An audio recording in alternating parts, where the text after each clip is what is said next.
Welcome to Wonderland Sweden. My name's Rebecca and I create educational tools with the help of my Xtool P2 and Creative Space. Don't forget to share, like, subscribe to my channel.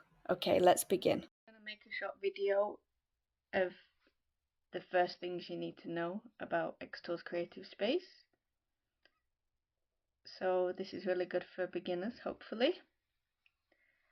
So what you have here is a canvas. My machine is an Xtool P2. It's called Betsy. So I don't have her connected at the moment, so I can't show you that. But just looking at the most simple design features, I've got version 2.4 at the moment. It's a somewhat beta version that's not officially out to everyone yet. So it might look a little bit different to your version, but the functionality is still the same. So you open up Xtool's Creative Space and you get this. Now you can save it on the cloud onto MySpace, but I wouldn't recommend doing that at the moment. But yeah, so basically just save your project.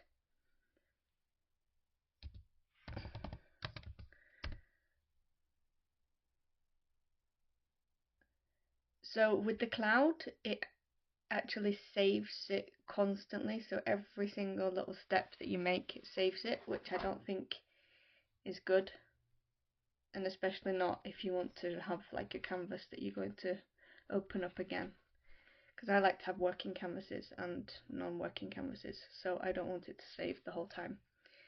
So you've saved it, so we've saved it as test 1. So the most basic thing to know is the different canvases here. So Xtool allows you to open up 10 canvases at once. So my biggest tip that I say in all my videos is have canvas 1 as a do not touch or DNT canvas, because once I've done the design, so they say that's my finished design, and I don't want to have to move it every time I do my lasering or make multiple copies and it being all over the place like this, which it usually is because of the wood being warped or because you need to use this little space here or whatever. So what I normally do is I just do the original design on canvas 1. So say that's my finished design, and then I would copy and paste it onto here. So it's the same, I use Windows, so it's Control and C is the shortcut and Control and V is the shortcut to paste it, so to copy and paste, yeah. So with this version as well, so if you can see my mouse is up here at the left, you can actually right click here and paste, and it will paste in those coordinates. The top left of the object will paste where the arrow is, where you've clicked paste. So that's really good. So if you're doing intricate work, you say you want it exactly here on this corner here, so it'll paste it exactly there. So sometimes in more detailed things you would need to know the coordinates. So this is the coordinates, so it's the same as everything mathematical. This is the x-axis and this is the y-axis. So the x-axis, the horizontal, is, I can show you, if we change that to 0, so this is 0, so it's the left hand side, and the y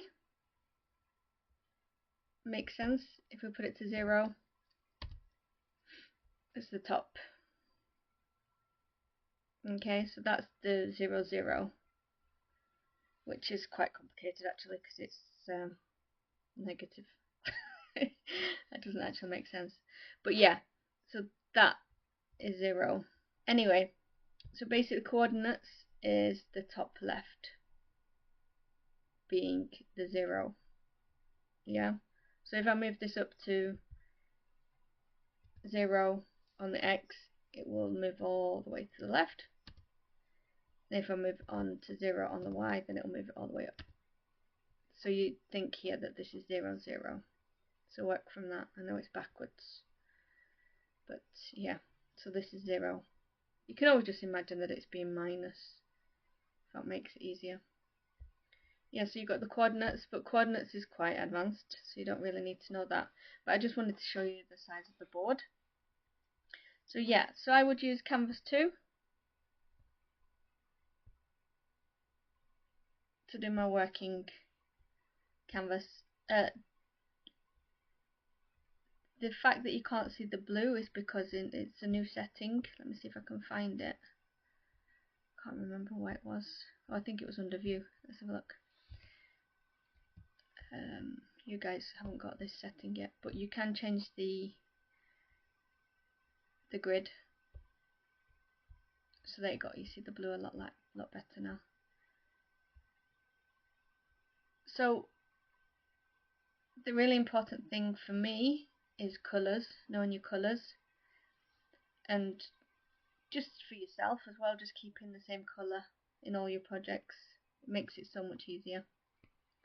So let's say if I want to cut these rectangles out, so you just highlight. I highlighted them on the screen with my finger actually, you can't see that but I did. You can just click on each object and the line. You can hold down the shift and highlight. So we'll just do those 3 and just right click anywhere within the perimeter and move to red. So red symbolizes cut in Laser World, so I always start with that. So this one is still blue, so right click on that and change it to red. So we've got some cuts.